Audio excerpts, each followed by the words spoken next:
Well, hi there, and welcome to another edition of Friday Night Lights, our penultimate show before Christmas. So hopefully we'll have a slightly better week than we had last week. I'm joined by Gavin and Johnny, as always. It was a tough week going last week, wasn't it? Tough week for punters last week, yeah. Even looking at the results, I still wasn't sure if they were right. So it was. We had a good time though. We enjoyed it. We lost money, but we enjoyed it. Yeah. We fully blame Aidan O'Brien for a clear skies scenario. Not staying. Didn't get home. Didn't get home. No. Anyway, let's move on to this week. We start off at 5:30 as per usual. We start off with this 5 furlong handicap. A couple of horses I fancy in the race are badly drawn, but you guys are going to agree on something here. Yeah, we were just chatting a moment ago that we both like Dan's Gift. It's in here off 63. It's had 3 wins at Dundalk so far. It won over course and distance in January off 67, so it's only off 63 here. Killian Hennessy claims 5. One little thing is a slight worry is that it's a very keen horse, so hopefully Killian can get it to settle in the first furlong or two. Its last run was in a race that included horses rated up to 88, including Alfredo Arcano, Aggression, Hakiba, One Over You. Three of them have ran well since, so that must have a good chance. Good stuff. Johnny, you going with Dan's Gift? Yeah, I totally agree with Gavin there. He's very, very strong horse to ride, and if he gets a good gallop, he literally could go from 5 to 1 in running to 2.3. If he's travelling well, if he's coming into straight travelling well, he really could destroy these if he's on a going day. He is tricky, but and as Gavin says, it is a tricky one for Killian. But these are the horses that educate you along the way. You mentioned before the show, Flawlessly would definitely come into it, but the draw is not good. Yeah.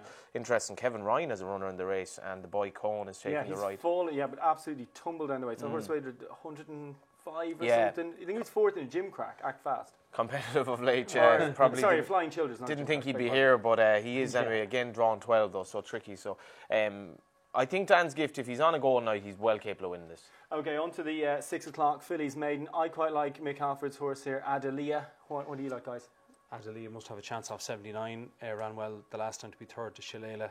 I noticed that Joseph O'Brien is 3 in it, and I think 79 is an okay standard without being crash hot. So I think maybe my selection will be Ship of Dreams, just as a token choice. Yeah, Johnny. Not a badly bred horse. Wears a tongue tie first time, I think. Wayne Lorden. Adelia looks straightforward. Cheek pieces on. Steps up to a mile. Very much a fan of Footsteps in the Sand as a stallion. And I think nice, grand, sort of straightforward horse. Drawn 4. Could go off odds on depending on strength in Joseph's horses. Not much else in the race really. So Adelia for me. Yeah, it's worth pointing out Mick Halford. He hasn't had that many winners of late, but it's worth pointing out the 2 he had last week that were short prices finished first and second, Port Lions and Catchland. So it's not that the stable are out of form. Absolutely. Anyway, let's move on to the nursery at 6 o'clock. Bachelor topping the weights here. Who do you give a chance to? Went actually with a stablemate, highly approved. I'm not sure about the 7 furlongs this horse, I have to say. Kind of sluggish out of the gates the last year. It did stay on, but what you could say at the line, it was definitely going to be improving for 7. I'm not sure, but on its final maiden run at Naas, I still think it's quite well handicapped. It was very weak in the betting last week. Now, I'm not sure why that was.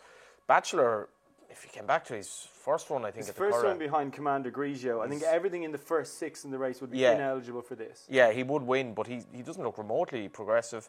Piper Bomb, is going well at the moment, and the likes of Natty Dresser would come into it as well. War Hero, the draw is no favour. So tentative for highly approved. See how Wayne Lorden gets on her. Gavin? I think this is the hardest race of the night. It's very, very open. As Johnny mentioned, the draw there. War Hero drawn 13, Lucky Red drawn 11, Piper Bomb drawn 10. The one I'm going to go for is an outsider. Well, it'll probably be maybe a 10 to 1 shot. Is Storm Has Broken.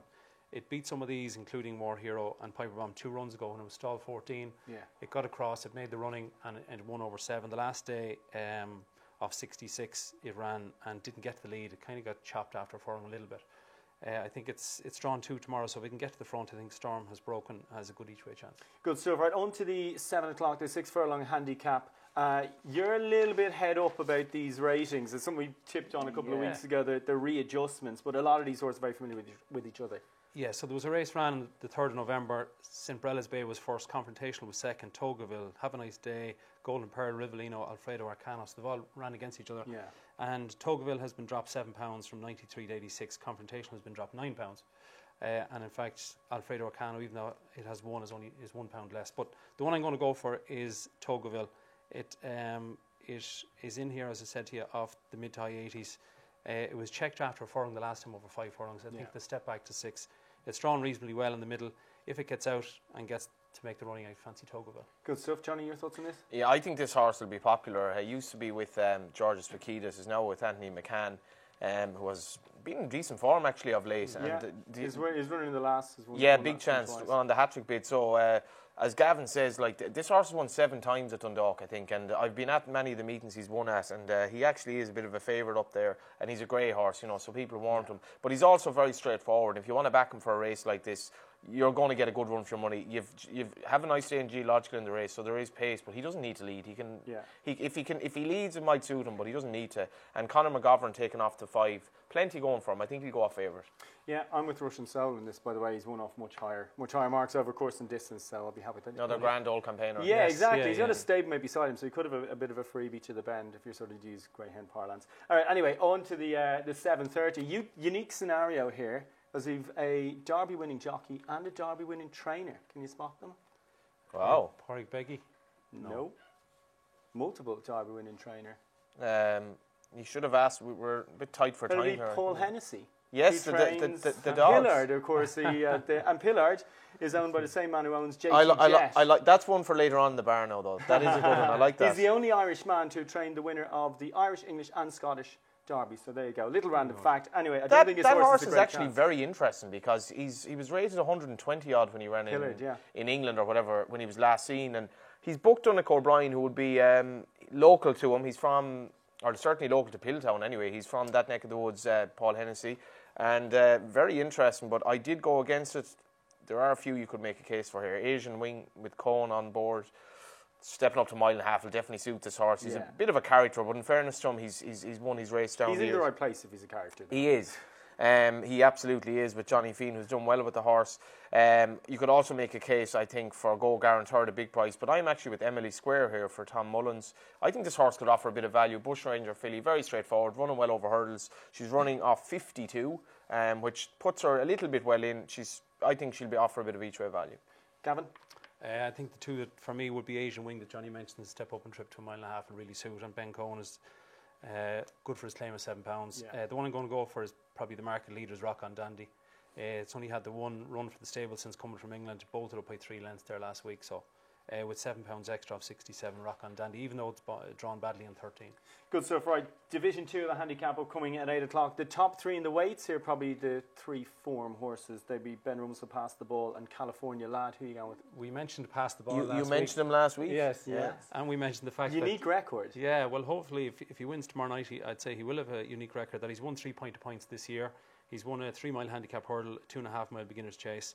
He's run in 4 maidens. He ran his first handicap last week over 7 furlongs and steps up massively to 1.5 miles. And he's rising 9.